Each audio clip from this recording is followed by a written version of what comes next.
bienvenue dans le talk 5 anecdotes sur nos interfaces. Je me présente très rapidement. Je nom Christophe, je suis un vieux développeur full stack.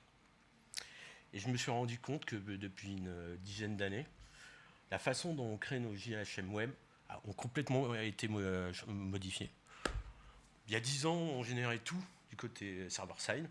Maintenant, on a tous l'habitude d'utiliser un framework JS, des API pour afficher les données. Donc, ça fait 6-7 ans que j'ai participé à des migrations d'applications. Et j'ai eu l'idée donc de ce talk où je vais parler de succès, mais aussi d'échecs. Et on va essayer de tirer quelques leçons.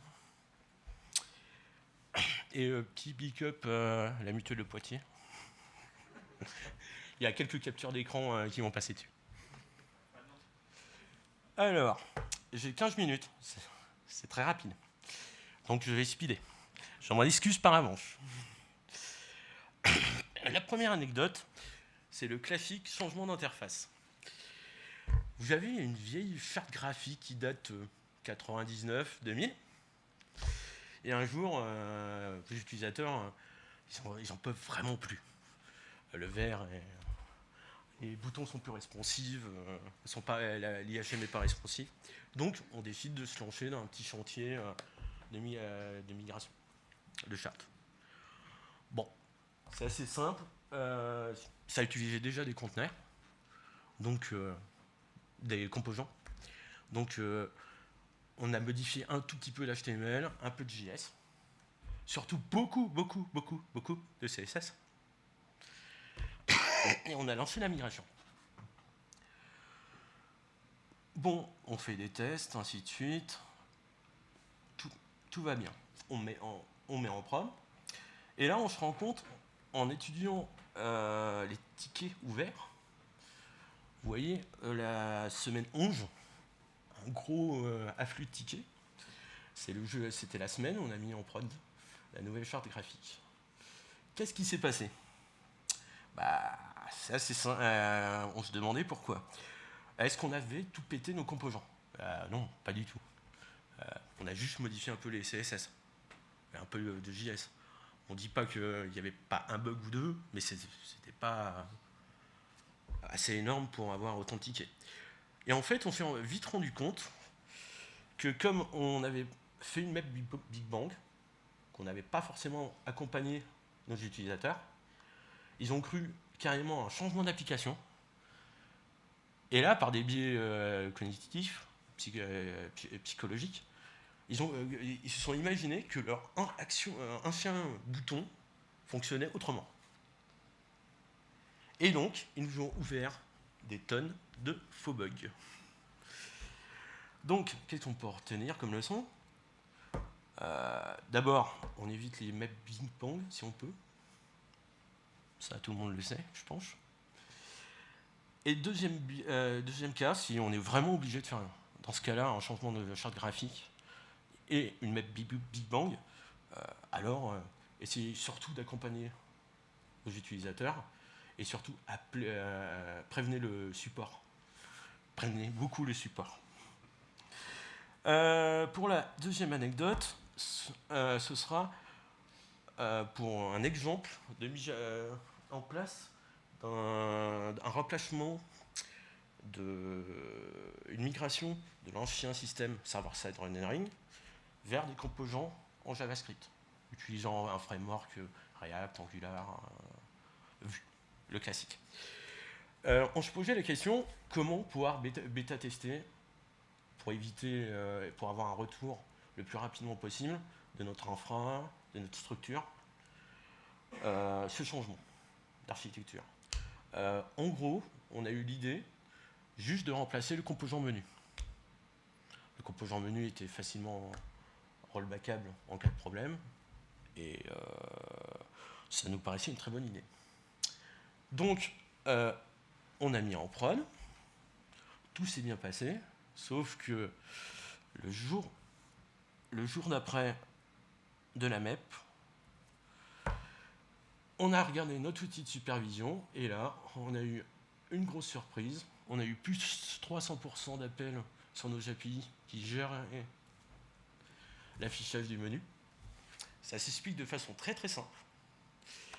En gros, on avait un bug qu'on n'avait pas vu lors de nos recettes. Quand on scrollait vers le bas, le composant se rafraîchissait, il refaisait des fetch.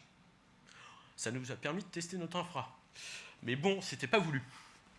Donc qu'est-ce qu'on peut retenir? D'abord, monitorer vos applications en prod. Ça, je peux... Attends. J'ai perdu la fenêtre. Merde. Il est où? Bon, c'est pas grave. Monitorer vos applicatifs en prod. Surtout, tous les APM, du genre Istana, New Relic, peuvent mettre des seuils d'alerte. Mettez-les en place. Et il existe aussi des solutions du genre LogRocket qui permet de monitorer tout ce qui est front-end. J'ai jamais testé. S'il y a quelqu'un qui a un retour d'expérience, ce sera intéressant. Pour la troisième anecdote, c'est la lenteur. Donc, on a fait notre migration. On commence à envoyer de plus en plus d'applications SPA en production. Et nos utilisateurs se plaignent de plus en plus de lenteur. Il faut savoir que dans notre use case, tous les agences, tous nos utilisateurs sont majoritairement en campagne, dans des petites villes. On a un gros réseau de campagne, d'agences en campagne. Donc, résultat des courses, ils avaient un très mauvais débit, et donc nos applications se chargeaient. Et donc, et donc, on avait des problèmes de chargement des applications. Quand on a testé sur leur connexion, on s'est rendu compte qu'en fait, à chaque fois qu'on chargeait une de nos applications, on rechargeait toutes nos ressources. Voilà. Mais comme les utilisateurs étaient obligés de passer souvent de fois d'une application à l'autre, à chaque fois, ils rechargeaient toutes les ressources, JS, images, ainsi de suite. Donc, comment on a résolu le problème? C'était assez simple. HTTP. On rajoute des headers HTTP et on gère comme ça notre cache. Qu'est-ce qu'on peut retenir comme leçon? C'est très simple. Utilisez plutôt un CDN, si possible, et si ce n'est pas le cas, utilisez une règle simple. Pour la page HTML, ne jamais la cacher, et pour vos ressources qui sont hachées, ou qui devraient, si elles ne le sont pas, elles devraient être hachées, définissez une politique de mise en cache longue. Pour la troisième anecdote, c'est un problème de sécurité. On prend un lundi matin, on va au café, et là, il y a un développeur qui se pointe, qui se dit « Mon build, il est coincé depuis 1 heure, et il y a des trucs bizarres qui se passent dans la console. » On a arrêté, on a commencé à regarder qu'est-ce qui aurait pu se passer. C'était assez simple. C'était en fait un développeur qui voulait protester pour qui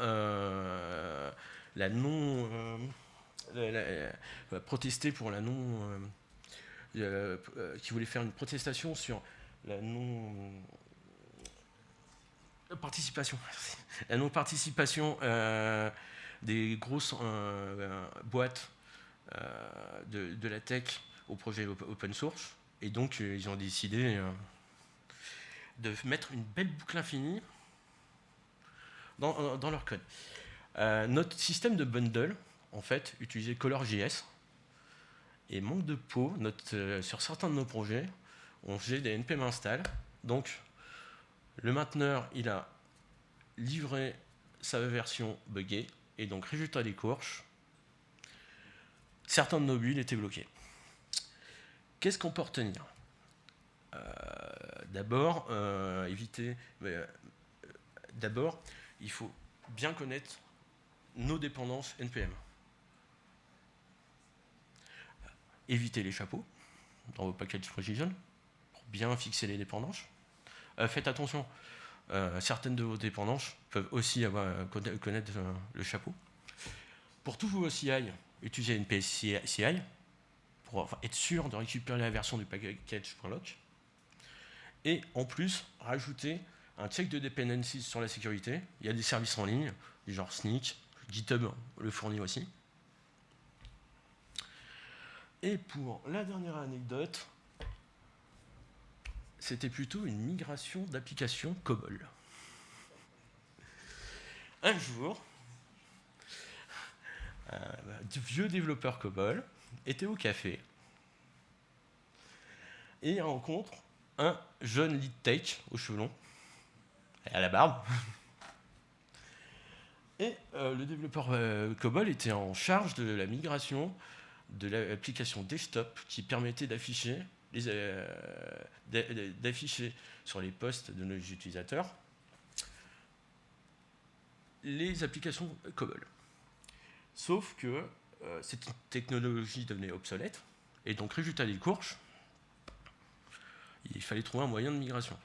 Il a fait intervenir plusieurs intervenants, mais manque de choses, de peau, aucun avait une solution pérenne.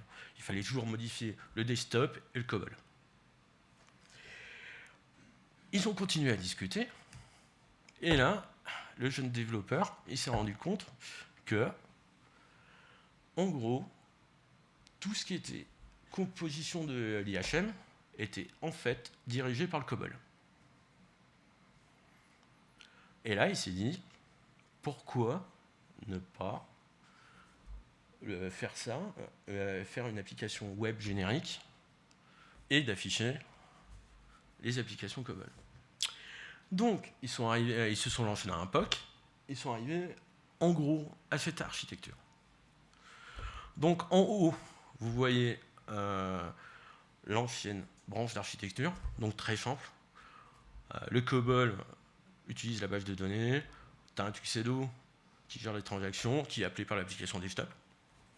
Eux, ce qu'ils ont fait, c'est juste brancher une application Spring dessus, qui attaque tuxedo. Ils font des appels au COBOL, ils récupèrent de façon brute l'appel du COBOL, et le transforment en REST. Après, du côté front, de façon très simple, on récupère tout le résultat, on le reparche par une petite moulinette JS, et on recrée nos composants suivant ce que nous donne le COBOL. Qu'est-ce qu'on peut retenir de cette solution, de cette anecdote? C'est assez simple.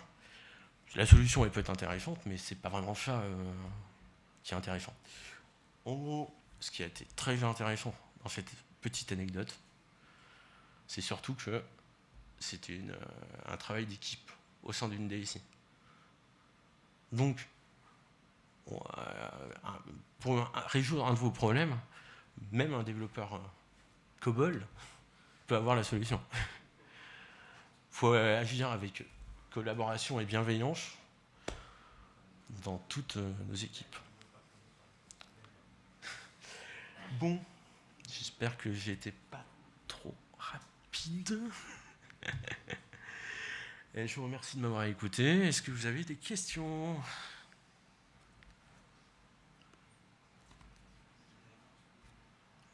Si personne n'a des questions, merci de m'avoir écouté.